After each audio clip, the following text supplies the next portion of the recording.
This is how I use online arbitrage to shop Grocery Outlet's website to resell on Amazon.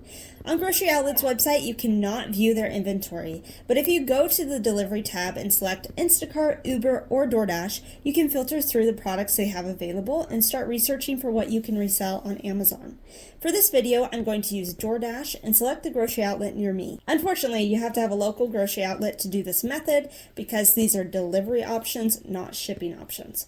On DoorDash, they have things broken into categories, which makes filtering easy. I ignore the frozen perishable items and look for things in personal care, pantry, and pets.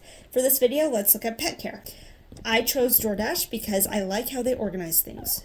You can see 49 products showed up, and that will not take me very long to scan through.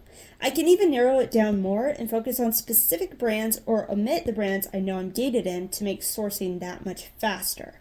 I'm going to click into the first product here and scan it with my phone using the Amazon Seller app. You can also copy and paste the words right into Amazon.com or into another software like Seller Amp on your computer, but I find it faster to just scan things with my phone the way I would in store. Some pack options or bundles are popping up here, and I can tell that they are for the original flavor versus a cheesy craze flavor that Grocery Outlet is selling. But just to show you how this works, let's say they were a match. I would select the item, put the cost of the 2-pack, which would be about $11.50, and see that I can make a $3.35 profit. However, they do not match. The packaging is almost identical, but if you notice, these say original flavor at the bottom corner of the star, and if I go back to Grocery Outlet, they say cheesy craze. So always double check you have the identical product before you buy. Let's go to the next item. Now DoorDash does price things up, so if I just use it to make a grocery list and then I take that list into the store, the items will be cheaper in store than if I had them delivered with DoorDash. I have found it worth it sometimes to pay for the DoorDash delivery to get my items the same day, and I don't have to leave the house. This is a huge time saver. However, I only do this with items that I know don't have an expiration date because you cannot view the expiration dates on DoorDash, and Grocery Outlet sells items that expire very soon. So I mainly use this OA method to create a list for me to go into the store physically, run in real fast, check the expiration dates of the products I've researched, and then decide whether or not to purchase them. This saves me so much time still because it is faster for me to look at these things online than to scan things in store, especially if I take my kids sourcing with me, which happens frequently as a stay-at-home mom. I'm not finding much profit here, so I'm going to continue. Again, I'm looking for matches here. I need a 12-pound box, but I only see 14 pounds or 40-pound boxes, so I'm going to move on. You may be able to save time scanning on the main page without taking time to click into the item, but I'm doing this for this video to make them bigger. The next item is pretty heavy, 22 pounds, which when I scan it, it looks like it sells for over $90, but it's expensive at Grocery Outlet too. When I enter in the cost price of $57.50, I'm only left with a $2.50 profit. That is horrible ROI. I also did not calculate the cost of shipping a 22-pound bag into Amazon, but I would not buy this item. Let's check the next item. It looks heavy too.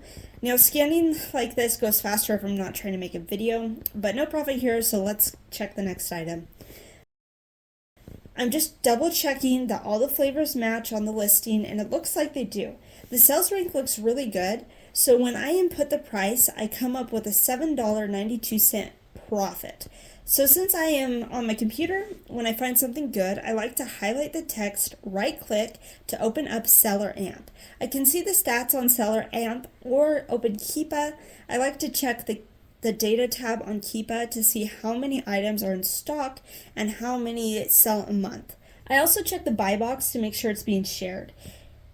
This is definitely the type of product I would be sharing in the Living Arbitrage Bolo group because it's less than 100,000 in sales rank and it makes more than $5 profit. At the time of this video goes live, I highly doubt this item will be at Grocery Outlet still, but if it's there, here's a free bolo for you guys. To get bolos like this in real time, check the link in the description box below to join the paid Living Arbitrage Bolo group.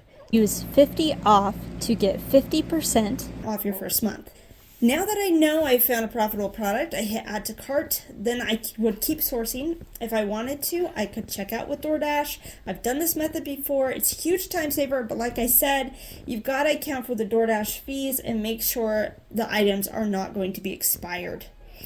So what I will more than likely do with this item is just add it to my cart, create a list, take it in the store, run in real quickly, find the items on my list, check their expiration dates. If all looks good, I'll make my purchases, and then I'm done shopping.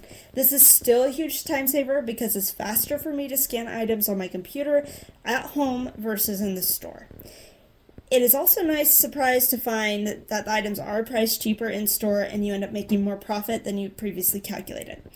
Let me know in the comments if you're going to try this sourcing method. If you do not have a grocery outlet in your area, you can still use DoorDash, Uber, or Instacart websites to help in your online sourcing. Just adapt it to stores in your area. Give this video a thumbs up and subscribe for more selling on Amazon content.